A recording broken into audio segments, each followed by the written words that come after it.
In part one, we talked about the history of oil up until the 1960s, and how it became the most powerful resource for economies around the world.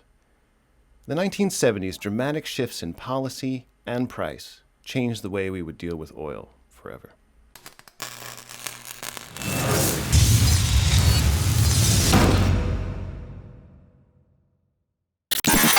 In 1960, OPEC was formed as a response to international oil companies' monopoly on oil. Until 1973, the Seven Sisters owned and controlled 85% of all the oil around the world. As many OPEC nations relied on oil revenues to fund the operations of their countries, they felt it was time to take control over their own resources, and they waited for an opportunity. That opportunity came in the fall of 1973. But first, let's set the stage. By 1970, the United States had reached its peak production capabilities. But the U.S. and countries around the world were using more oil than ever. And what that meant was importing more and more oil from the Middle East and OPEC. And then in 1971, something dramatic happened in terms of global economic policy. The end of the Bretton Woods Agreement and the gold standard in the U.S. Faced with mounting inflation, debt from the Vietnam War, extravagant spending habits, and a persistent balance of payments deficit, the Nixon administration decided in August of 1971 to suddenly and shockingly end the convertibility of U.S. dollars into gold. In the wake of this Nixon shock, the world saw the end of the gold era and a free fall of the U.S. dollar amidst soaring inflation. The U.S. dollar has been the global currency since the end of World War II, and most international transactions are based on it. Once the value of the dollar was no longer tied to gold, its value fluctuated dramatically. Oil had been sold in dollars since 1945. And with the value of the dollar now falling, profits of oil-producing countries were at risk.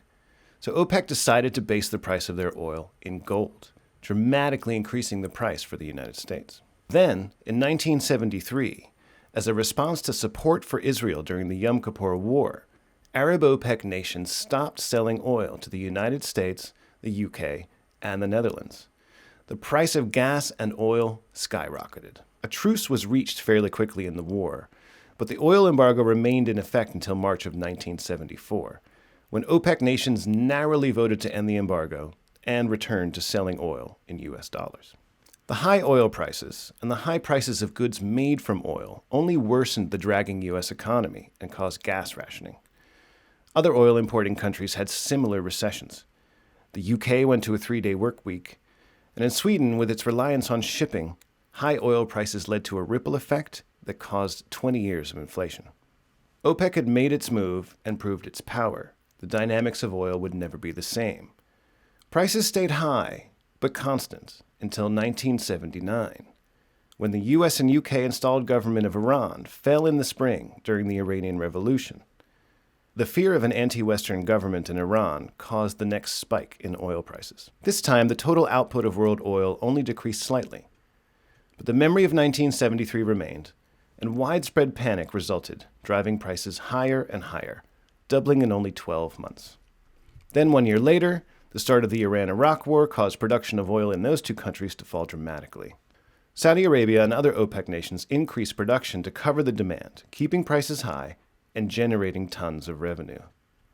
This caused a new round of recessions around the world, as many countries hadn't yet recovered from the high inflation of the 70s. Industrialized countries realized the need to reduce their reliance on OPEC oil.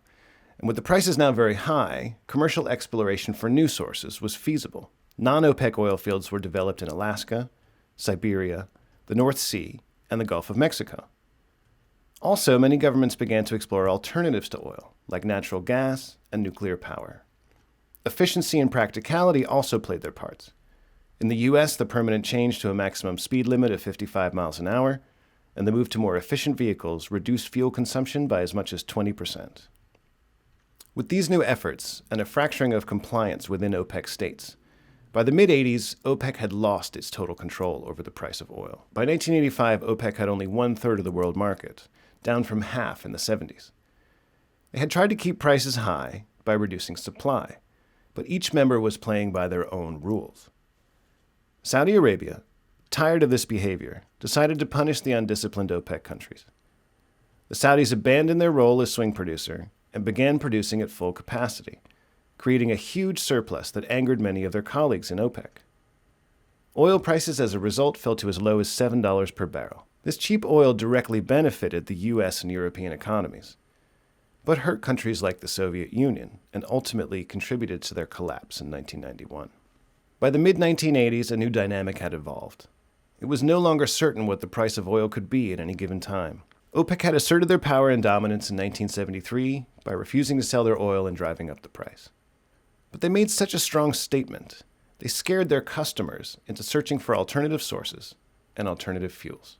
And then in 1985, we see Saudi Arabia use a new tactic, drive the price of oil so low in order to punish their rivals and try to force them out of business. Moving forward, worldwide consumption of oil was ever increasing. But the roller coaster ride of oil prices and the battle for control had only just begun.